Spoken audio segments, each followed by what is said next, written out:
Yeah, so today you guys wanted to talk about weight loss. So we're going to talk about weight loss because I think that's a very important thing that is commonly overlooked. So a lot of times what people want to do is they want to say, it's all about the nutrients that we take in versus the nutrients that we burn off. But it's not always that easy. There's a lot more that comes into play. And so what we want to focus on is how is our stress causing more weight gain? And how is that going to cause a disturbance for when we want to try to burn that off? Because stress is the number one reason why people are not losing weight.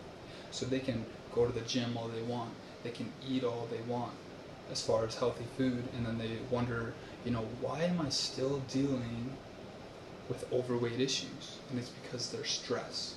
So we're going to talk about that a little bit.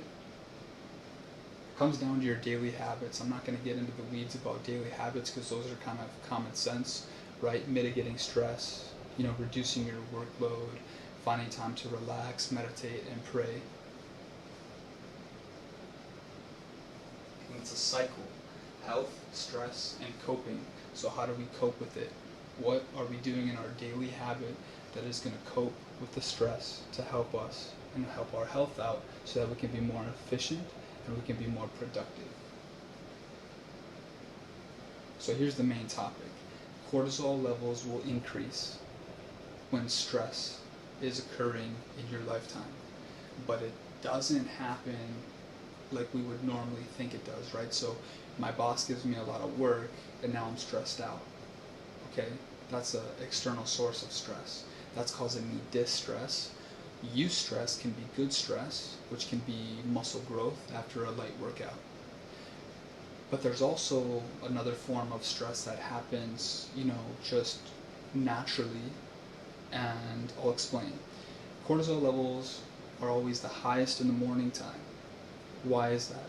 Is because during the nighttime your insulin is decreasing, okay, because you're not getting a lot of nutrition, and then your body is using up glucose.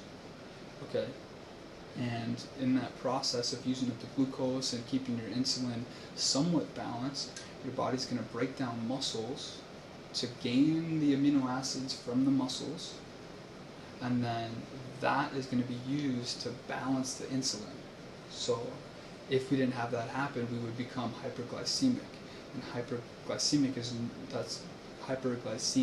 is known amongst diabetics. That's why they can go into a coma and their insulin is so low that they just can't function. So they need somebody to help them out to get the insulin to spike up again.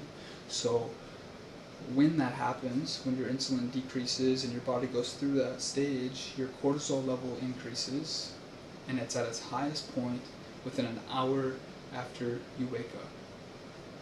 Now, what's good about cortisol is it's good for burning peripheral fat. So I'm going to cover that in the last slide. But it's not good for your abdominal fat, and that's called visceral fat. And visceral fat is the most highly receptive form of fat in the human body. So whenever stress occurs, that's going to be the first place that fat goes. So what we see commonly with people who are highly stressed out, they are overweight in their abdominal region, in their waist region, but they're somewhat skinny within their ligaments. And that's because they're adding visceral fat because their stress is becoming chronic and their cortisol levels are constantly high.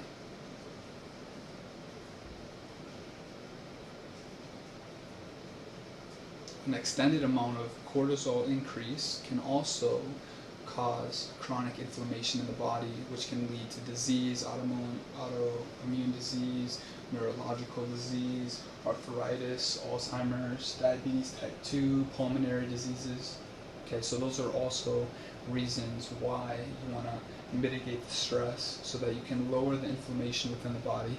But today we're going to just talk about why it's causing weight gain. So we're not going to talk about why it's going to lead into diseases, but why it's going to affect the visceral weight gain around your abdominal region. So as we can see from this chart, visceral fat is right there, and then subcutaneous fat is the outside layer. So visceral fat is within the organs. It's in between the intestines, the liver, the kidney. It's really in there, okay? And that occurs from the chronic stress, okay? And then subcutaneous fat is on the outside. That's the easier fat to burn off, right? So when you do aerobic exercise, that's easier to burn off. And then peripheral fat is the fat that's around your ligaments, right? On your arms and your calves, and that's pretty easy to burn off too. So the pesky fat to burn is the visceral fat within the organ region. And that all gets produced from high cortisol levels because it's highly sensitive to the reaction that happens when cortisol is high. So when cortisol is high, your body's typically getting an influx of insulin.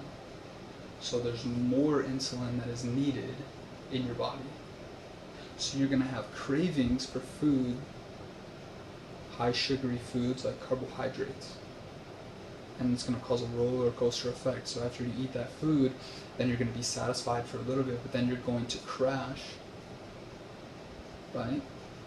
And then your body's going to feel stressed out again when you crash. So visceral fat, subcutaneous fat, and then peripheral fat is on the outside region, right? That's easier, okay?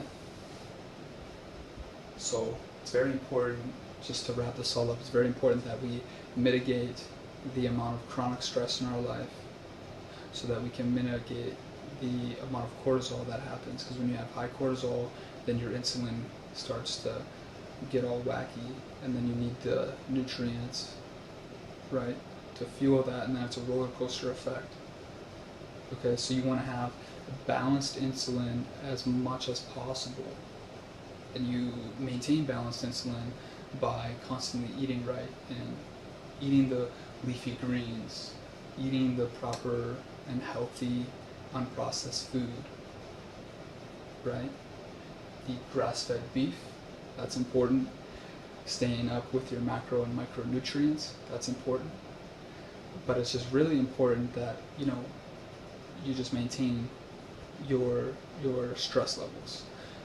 Also, I want to talk about in the morning time, so within that hour, your cortisol level is at its highest point. So you want to let that cortisol level do its work in the morning time.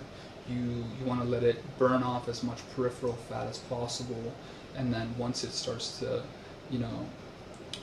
once it starts to decrease a little bit, then you eat. So typically I don't eat within the hour of waking up, just because your body goes through a natural process when it wakes up, and that's where it starts using up all this stored stuff. So it's actually burning fat right when you wake up for you, and then that starts to slow down, and then you eat, and then your blood sugar starts to balance out a little bit.